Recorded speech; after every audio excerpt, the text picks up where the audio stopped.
Well, good morning, everybody. Wow. Good morning, everybody. Hey, that's better. Hey, it's so good to have you here today, and it's supposed to be like 100 and some odd degrees here in Medford, and aren't you glad that you're inside instead of outside, right? And so we'll just pray that all those other people that aren't here today, that they get sunstroke. No, we won't pray that, right? But for sure, we'll pray they get sunburned, right? And how many notice I got a little sunburn? Okay, and so that is really that's with what do you call it? The sunscreen. That's with sunscreen. And so so you can imagine where I was. The ozone was a little thinner, I guess. I don't know, but hey, it's good to be back. It's good to have you here today, and it's good to be able to love on one another, isn't it? Hey, we want to take just a minute to welcome everybody who's joining us online today, and just say thank you for being with us. And if you are new to the church, if you're new watching us online, we want to encourage you to text the word follow to 541-262-0269. And we will send you a digital connection card if you do us a favor and fill that out. We promise not to sell all your information. In fact, you'll start receiving some text from us, and this is a way for us to just communicate with you on a regular basis. And you can click the stop button anytime you want. But just do us a favor and fill that out, because it kind of gives us a record of your attendance, but also gives you a way to communicate directly with us. And so we love to have it when people do that. And if you have any questions, make sure that you check out our website at relevantchurch.org. Well, how many of you are happy?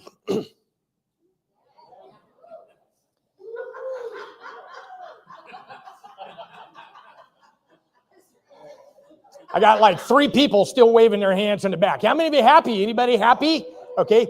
How many of you have been trying to find happiness all your life, and you fall short of that sometimes? Hello?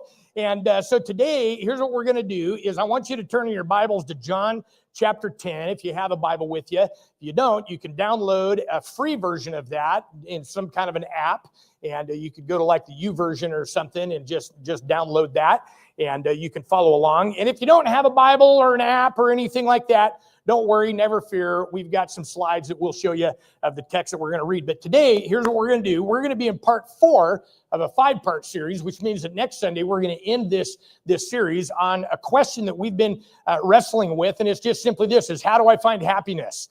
And this is just a great question because so many of us try to find happiness in all kinds of things, but we have discovered in life that not everything makes us happy. Hello? Okay. And so one of the things that is so frustrating to me as a pastor, can I just be completely vulnerable and honest with you? Is it okay? Is it okay if we're honest in the house today? Okay. One of the things that just frustrates me as a pastor is to watch people. You may be included in that list, but I'm not going to tell you if you are. Okay. Is to just watch people just sabotage their lives. It just is so sad to me. And it's kind of undaunting a little bit, because I just watch people continually make one bad decision after another. And it's like their decision maker isn't all that good. It's like their picker just isn't right or something, you know. And I'm not sure. And maybe it's because maybe I get frustrated and maybe I get disappointed because I see more potential in people than maybe what they see in themselves. And I think that's the case. But it's kind of like watching an auto accident happen in slow motion. You ever seen that happen before? It's like you see an accident, you're like, I know that's going to happen, and all of a sudden here it comes. Anybody ever been there, done that? Okay. One time we didn't even have kids, and we were driving from Salem up to Portland. In fact, I think my wife was prego with our firstborn, and we were driving up to Salem for Christmas. And for some reason it had snowed, and for whatever reason we were taking 2 cars, and I don't remember why. It had been so long ago. But I remember driving. I was leading the way, and I told Kimberly, I says, put your car in 4-wheel drive, and she did, and I watched her do it. But for some reason that car did not engage in 4-wheel drive, and here we go trucking up the freeway. And all of a sudden in my rearview mirror, I see her lights start doing this on the freeway. And all of a sudden she just takes off across all 3 lanes of freeway and end up in the median over there. And I'm in my rearview mirror just screaming, Kimberly, Kimberly, Kimberly. And there was just absolutely nothing I could do. And for me, that scenario right there is like watching people who make bad decisions. Is that you know what's coming, you just know what is inevitable, but there's just so little things that I can do to help that or prevent it. And here's the thing.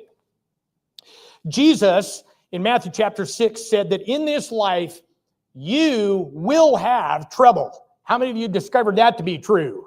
How many had some trouble in your life? Okay, so with all these troubles that life brings upon us on its own, why in the world would we want to create more trouble for ourselves? Hello? I mean, I just wonder that sometimes, and yet people do this all the time through the decisions that they make. Now, one of the reasons why I've observed it, or I guess one of the reasons that I have observed, or one of the prodigals of this, I guess, is because we undermine our happiness between the confusion of these two words right here. Pleasure versus happiness. Would you just say that with me? Pleasure versus happiness. Those two words we kind of undermine a little bit because we don't really fully understand the difference between them or which order of priority they should be in. So today what we're going to do is we're going to wrestle with this a little bit, and we're going to talk about the relationship between these two words specifically. So again, if you don't have your Bibles, you can follow along, but we're going to be in John chapter 10. We're going to start in verse 10 today. And one day Jesus, he was teaching the people, and he noticed that as he's teaching the people and the crowds that they weren't quite tracking with him, okay? And so he kind of shifts things up a little bit, and he paints some word pictures so that people can understand what he's talking about and what he's teaching. And here's one of the word pictures that he says in John chapter 10, verse 10. Okay, follow along with me. If you don't have it in your own version, okay, check this out right here. He says, the thief's purpose is to what? Steal and okay. The thief's purpose is to steal and kill and destroy. Now, historically, if you grew up in churches, or if you attended a church while you were younger, perhaps, or maybe you've always been in church or whatever, okay, churches have typically equated this word thief with the devil, as if Jesus is only talking about Satan himself here.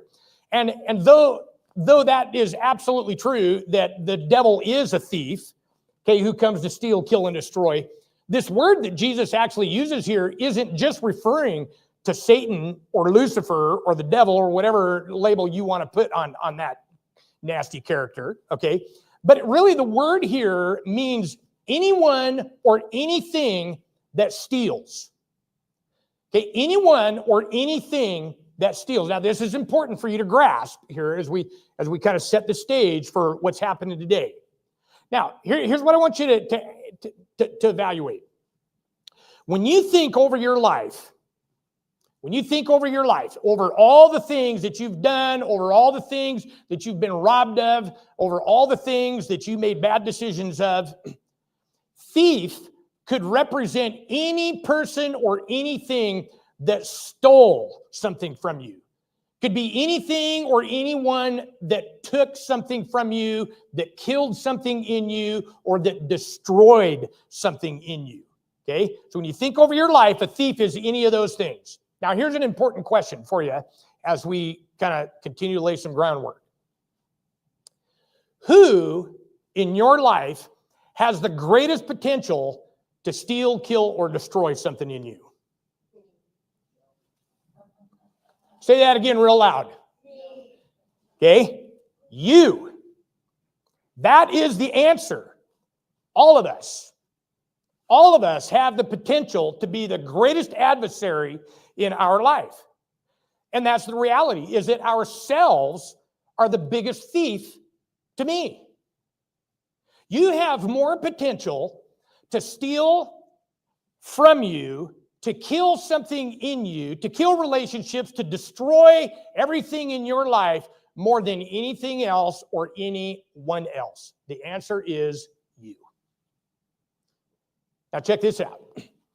What this really means then is that you have the potential to be your own thief. Some of you have never thought about that before, which means that you have the capacity to sabotage your own happiness more than anyone or anything else in your life. And when you look back over the times in your life, and maybe you're there right now where you are extremely unhappy, you are the common denominator to every single event that has ever happened. So for as much as we want to blame other people, as much as we want to blame that circumstance or this thing or that thing or whoever that is or whatever happened for our unhappiness, the truth of it is that we became our own thief. And Jesus says that a thief comes, they are the one who come to steal, kill, and destroy. But then he makes this amazing statement in the very last part of this verse. And here's what he says. He says, but my purpose. So Jesus is separating the difference between you and anybody and anything else. He's separating the difference between himself and all that.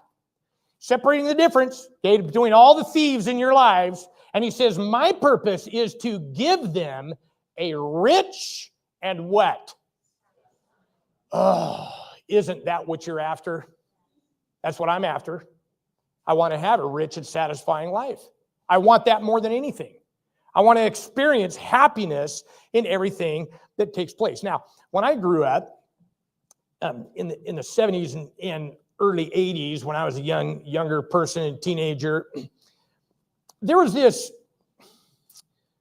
attitude in churches in the 70s and 80s, and maybe a little earlier than that. And there was this belief or a teaching that if you were a Jesus follower, that somehow you weren't a true Jesus follower if you didn't live like a pauper. Okay? There's just this attitude or this teaching, and I don't know that people really came right out and said it, but it was just more like this feeling that you couldn't have nice things if you were a true Jesus follower. And so it was interesting because I remember as a young man, as a child, actually growing up, occasionally my dad would get a new car, and he would say, now, kids, we're going to sit down here, we're going to have a little family meeting. When we get to church on Sunday, you're not to tell anybody that I got a new car. And we're like, well, why not, Dad? Everybody else is driving a new car. Why can't you have a new one? Okay. And my perception is that I guess that he thought that since he was a preacher, that he had to set the standard, that he couldn't have anything new, that he couldn't have anything fun.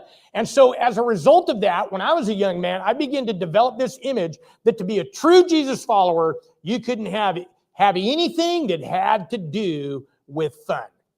I'm just so glad that that's not true, that I broke that curse in my family.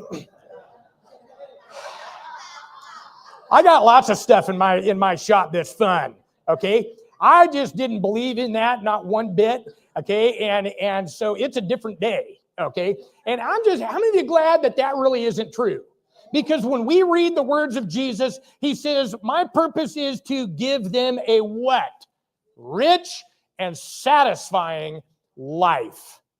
Oh, that's what we want, okay? Now, when Jesus said this, obviously, as he's talking to the crowd, he didn't receive the response from them that he was kind of expecting. And so he starts talking about another word picture, if you will, to help them identify a little bit about what he's talking about. He starts talking about sheep. Okay, so let's look here at what Jesus says next in verse 11. He says, I am the what? I'm a good shepherd. The good shepherd sacrifices his life for the sheep. Now, most of us don't really understand this illustration really because I don't think anybody here is a true shepherd. We don't really have a lot of shepherds in our culture or in our society right here in Southern Oregon. Okay, so we don't fully understand everything that Jesus is kind of word picturing together for us. But in the first century, with the crowd that Jesus is talking to, everybody understood because there were shepherds everywhere.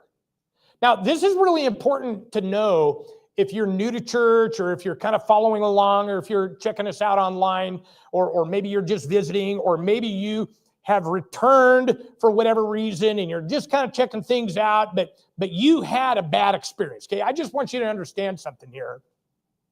That no matter what you were taught about Jesus, what you heard someone say, or what you have come to believe based upon all of those teachings, I just want you to know something.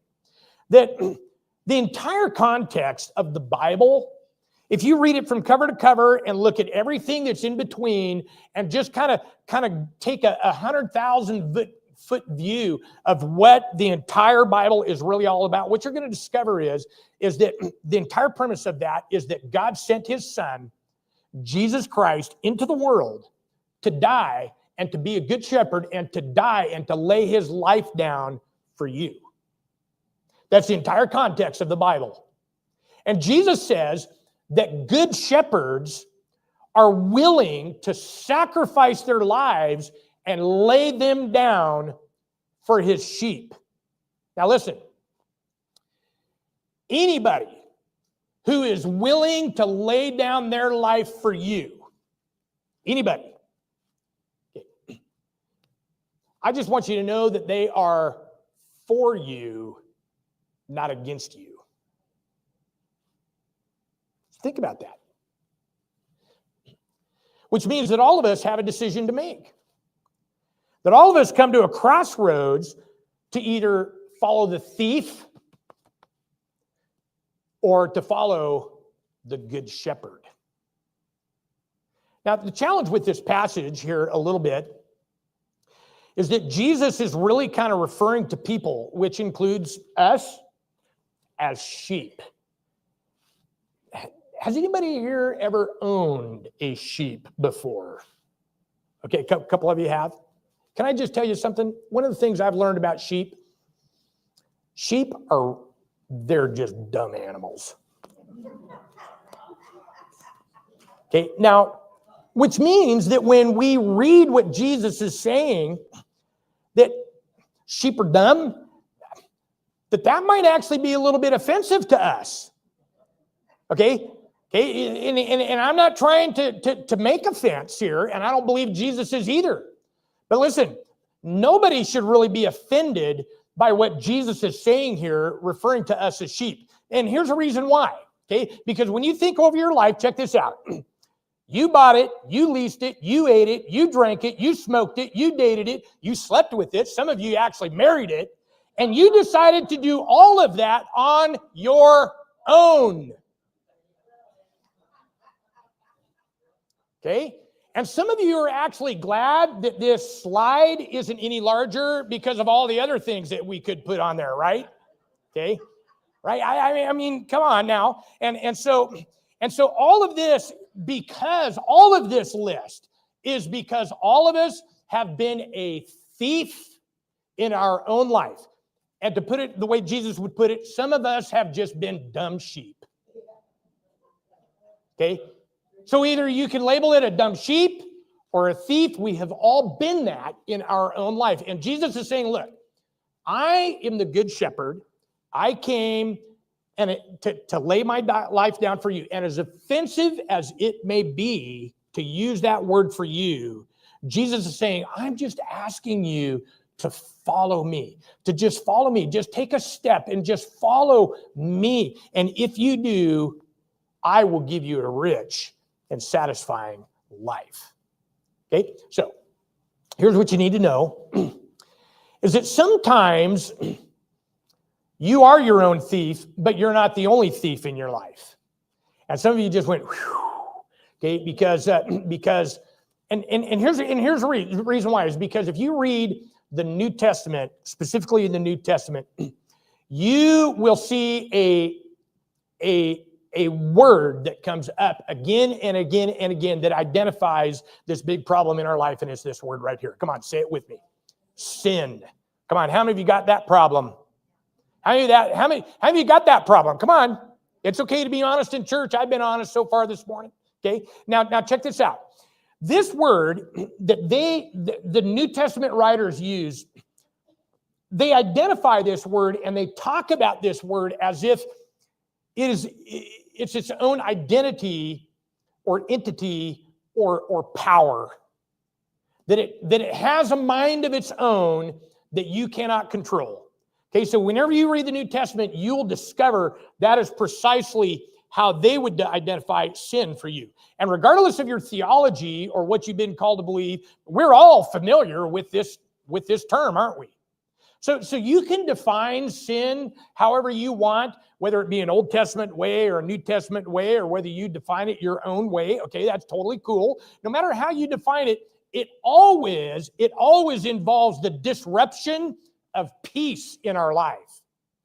Not just within our own lives, but within the lives of other people around us, and ultimately the relationship that we have with God, which explains precisely why some of you are having relational problems, because you think that somebody did something wrong in your opinion. Or maybe they think that you did something wrong in their opinion. And there's a rift. There's a sin problem that creates this relational rift. And it's why some of you don't have peace, honestly, within yourself, because you yourself did something that by your own standard, you said, that's just not right. I should not have done that. I feel guilty of that, and I feel condemnation because of that. And both of those things, whether you have a sin problem with other people or whether you have a sin problem within yourself, both of those things disrupt your peace with God. Isn't that true? Okay, and that's why, consequently, if something doesn't change, that we ultimately sabotage our own happiness. And what's crazy is that we all know this, which is why you're rehearsing right now all of your life experiences of the things and the choices that you did as I'm talking about this. The bigger question that we're going to wrestle with here for just a minute is why? Why then do we keep doing the same things over and over and over like a dumb sheep?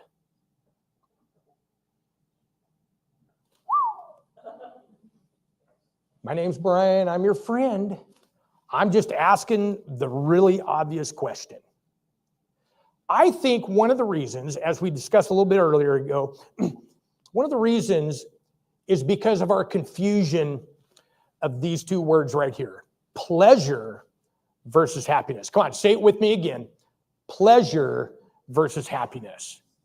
Now, if you're new to church or you're listening online, you may not know this, but God actually created you to experience the capacity of both pleasure and happiness. Believe it or not, God actually is the one who created pleasure.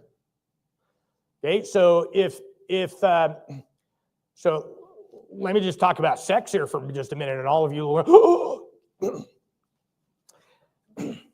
just hold on here, okay? It's not going to get too vulgar, okay, I promise. But I imagine that during the creation, my mind's a little weird about this kind of stuff, all right, so just forgive me. But I imagine that during creation, God was up there he was thinking to himself, so I created man, I got this woman, I got a good idea. And all the angels are going, well, what's that, God? What's that? He's all that. You guys wouldn't understand, but just trust me, it's going to be a good one, okay? And the point of it is that I'm trying to make with you here this morning, poke a little fun of, is that God actually created the ability for you to be saturated in immense pleasure.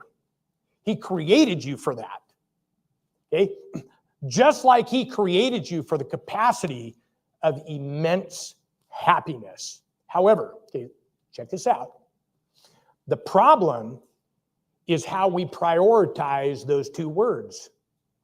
Because anytime that we prioritize pleasure over our happiness, okay, there's a problem. Now, because happiness can and always will lead towards pleasure, but pleasure does not always lead to happiness. See the difference?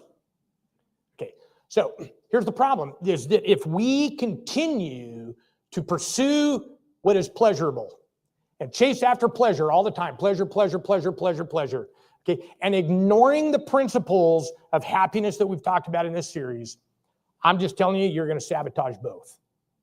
Okay, so if you have your Bibles, I want you to turn to Romans chapter 6, okay, because Paul actually goes on to describe this in a little better detail for us of some of the challenges that we have, okay, and we're gonna kind of massage this out here a little bit, because the Apostle Paul, he actually came on scene and started writing about all of Jesus' teaching about 25 or 30 years after Jesus was had ascended and gone to heaven, and he wrote actually about 2/3 of our New Testament today.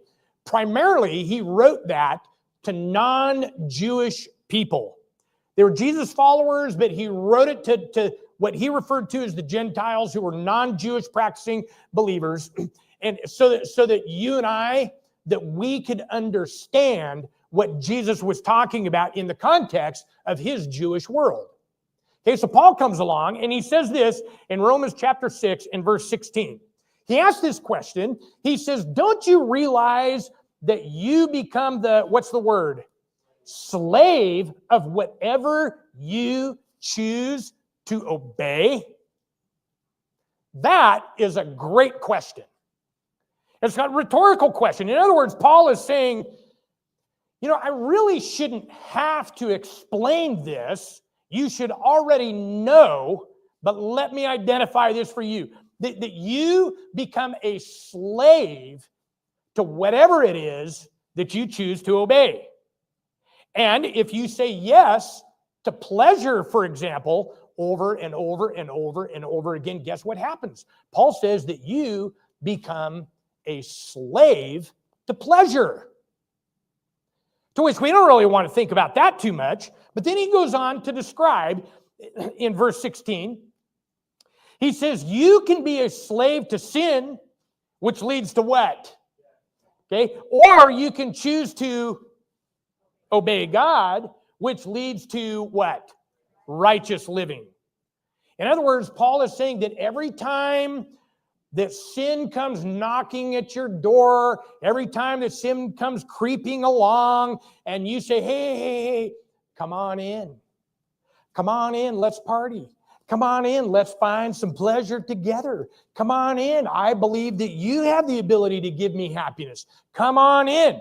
Okay, Paul says every time that you do that, what happens is you actually become a slave to sin, which ultimately leads to death. In other words, we could say it this way. Sin always kills stuff. Sin always kills stuff. Now, whatever it is involved with, okay, it'll kill your self-esteem.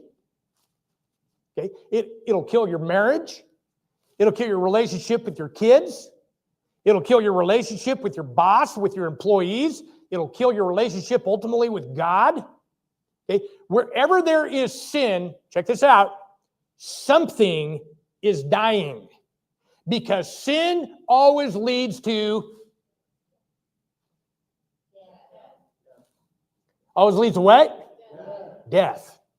How many of you are tracking this? Okay, 3 of you. Okay, let's go back to the beginning. Okay, now we won't do that. Listen, wherever there is sin, something is dying. Paul says that either you become a slave to that sin, or you can choose to obey God, which leads to righteous living. Which is why Jesus would flip this and he would point to himself and say, that's what I am for you, is a good shepherd. That if you follow me, I will lead you to good pastures. I will lead you. I will guide you. I might poke you. I might prod you. I might wrestle you back. I might chase after you. But I want you to experience both pleasure and happiness and a rich and satisfying life. Which means that if we really think about that, as we learned in week 1, okay, this is why we said Okay, that peace with God leads to peace within ourselves, which leads to peace with others. And that equals what? Every single time. So Jesus says, that's why I am the good shepherd. So if you say yes over and over and over again to pleasure while violating the principles of happiness, Paul says you will become a slave to that, and ultimately you will find yourself in a dying situation. Now, here's where we get ourselves into trouble with these two words. Is that whenever we're unhappy, we seek and we go out to find something that's pleasurable. Okay, think about that. Whenever you're not happy, you say to yourself, well, you know, I'm not very happy today, so I guess I'm just going to go shopping. I'm not happy today, so I'm going to go fishing. I'm not very happy today, so I'm going to stop by the whatever. I am not happy, so I'm just going to have a drink or two, or fill in the blank. I'm not very happy, so I'm just going to call so-and-so and, okay, I'm not very happy, so I just need a little pick-me-up. I need a little quick fix. I need something to bring me some pleasure so I can find some happiness. And here's what I want you to understand. In these moments right here in your life, in your decision making, you have an opportunity to sabotage your happiness or to give it life. But as we learned, Jesus' message to all of us that when we are unhappy, as we have learned throughout this series, that there is no quick fix. There is no immediate answer to this because you have to plant your way and harvest your way there. Jesus used one illustration that it's a lot like building a house. That you build this house, and if you've ever done that, or if you've ever driven by a construction site, you know that house doesn't get built in a day. Okay? It takes time to build this, and you build it upon build it upon build it, and eventually, one decision after another, eventually will lead yourself to happiness. But here's how Jesus described it. He says, if you're building your house on sand, the storm's going to come along and knock that thing down, and it won't survive. But if you build it on rock, then it will survive. Jesus is the rock that we should be building our life upon, because happiness is not immediately accessible. So here's the thing that I want you to understand is that as long as you're saying yes to pleasure over and over again, trying to find a quick fix to your lack of happiness in your life, you're literally just sabotaging your life over and over and over again. In other words, you become your own thief. And the remedy to that, the only remedy to becoming your own thief, is to follow the Good Shepherd. To just follow. Just follow Jesus. Because he's the one who came along and he actually sacrificed his life for you. He died for you to give you a rich and satisfying life that you can experience both happiness and pleasure. Now, as we kind of wrap this up here today, let me just ask you a question. And as I ask this question, I want you to remember that as we've learned today, that thieves, they come to steal, kill, and destroy, right? Right? How many of you remember that? Okay. But we also remember, it is important to remember, I should say, that this question that I'm going to ask you, I think you need to just answer this with complete honesty, lest you become your own thief.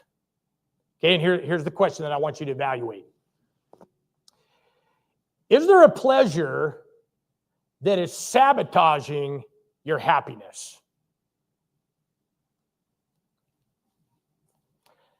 Now that pleasure, it may not be a sin within itself, although it could be. But is there a pleasure that you just find yourself chasing after, trying to find happiness, but in reality, it's just killing you. It's just killing your happiness. This pleasure, it may not even be immoral, may not be illegal, may not be unethical, but it's a pleasure. It's just a pleasure that is robbing, stealing, killing, and destroying your life. Is there something that you've said yes to so many times that it's actually beginning to sabotage your happiness? If so, what is that? I think right now, things are dropping into your mind as you're thinking about it. Okay? Here's what I want you to understand, is that if you could say yes to that pleasure, or maybe I should say any time that you say yes to that pleasure, what happens is, and what is happening is, that you are your own thief. You're ignoring Jesus' invitation to come and to follow him as the good shepherd, and as a result, you're just choosing to chase after that pleasure.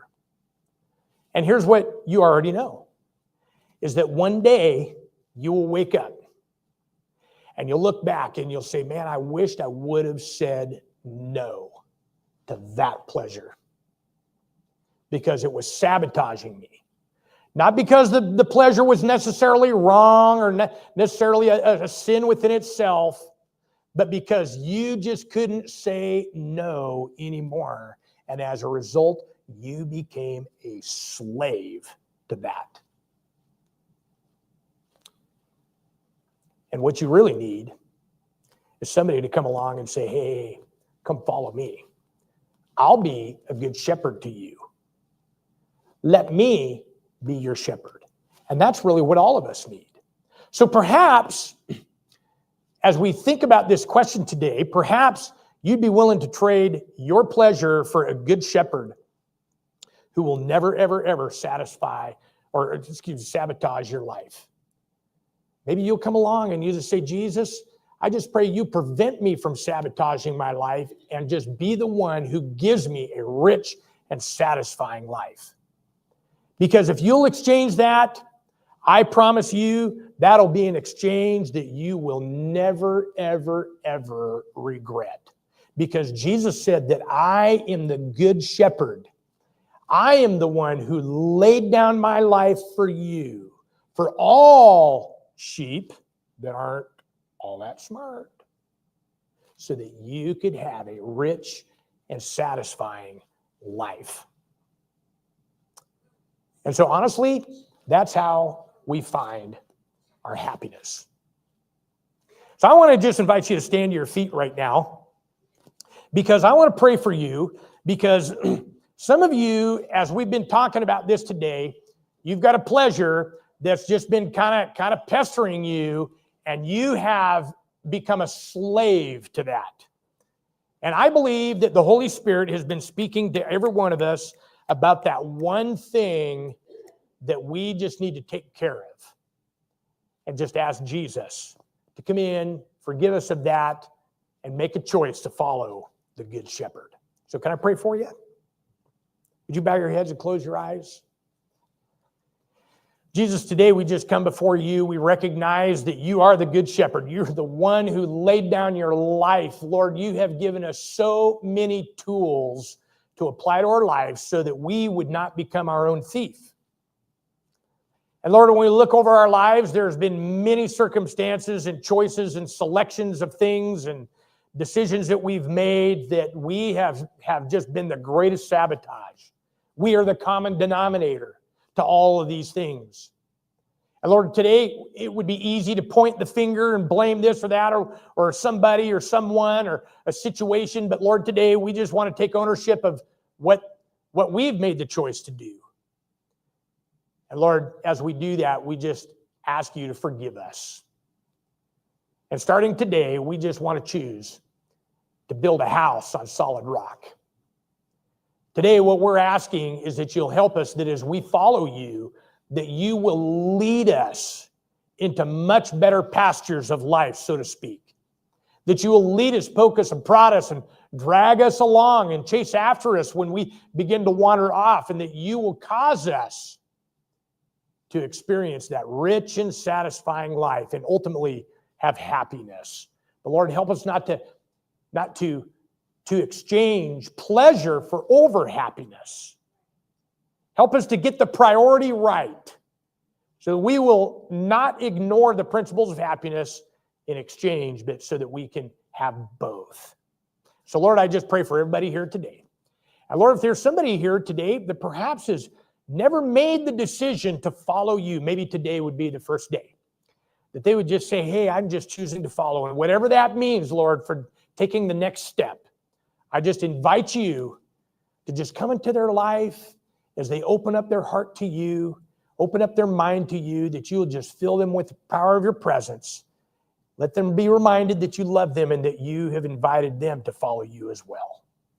We pray this in Jesus' amazing name. If you agree with that, I want you to say a good amen. Amen. Okay. So here, I just before we do something a little bit different here at our church, we're going to have an application here in just a minute. But before I do that, I just want to talk to somebody today, and I don't know who it is, okay? Whether you're online today or whether you're visiting today, whether you're out in the foyer areas, watching us online, okay, inside the house. Somebody today made the decision to follow Jesus. Okay, I don't know who, but somebody did. Okay, so here's what I want to just encourage you with. Okay, whatever the next step is for you, I just want to encourage you to just take that by faith. And what that means is that maybe the next step for you is just to read the Bible.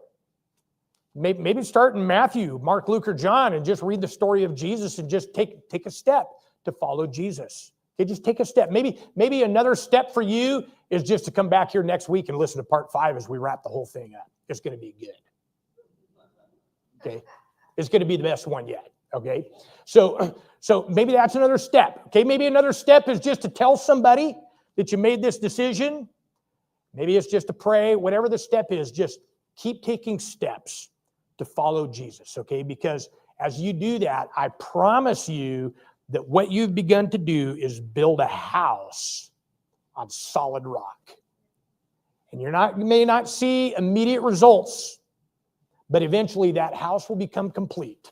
And you'll be so satisfied that when the storms of life come, that it wasn't blown away, okay? So for whoever that's for, okay, I invite you to receive that, okay? So the rest of this, here's what I want you to do, is we're gonna just wrap up. We're gonna give you 60 seconds to just wrap up this question here today. Is where have you prioritized pleasure over happiness? That's a difficult question to answer, but I want you to be honest. Okay, I want you to turn to your neighbors. I'm going to give you 60 seconds to just answer this question. And it's right here, is where have you prioritized pleasure over happiness? Okay, I'm going to give you 60 seconds. Don't go anywhere. Okay, turn to your neighbor and do that. And then I want you to direct your attention back up here. Okay, ready? Go. Joining us for Bible Therapy today. We're so glad you're a part of our online community. Please like, subscribe, or leave a comment in whatever platform you're watching us from. This action helps us know you're there and helps us expand to other viewers. You can also connect with Pastor Brian and Relevant Church by sending email to reachus@relevantchurch.org or text the word follow to 541-262-0269. We're so glad you joined us today. We hope you will join us again next week. And we also invite you to watch more of Pastor Brian's Bible Therapy sessions on YouTube and connect with us on Instagram and Facebook at Relevant Church, Oregon.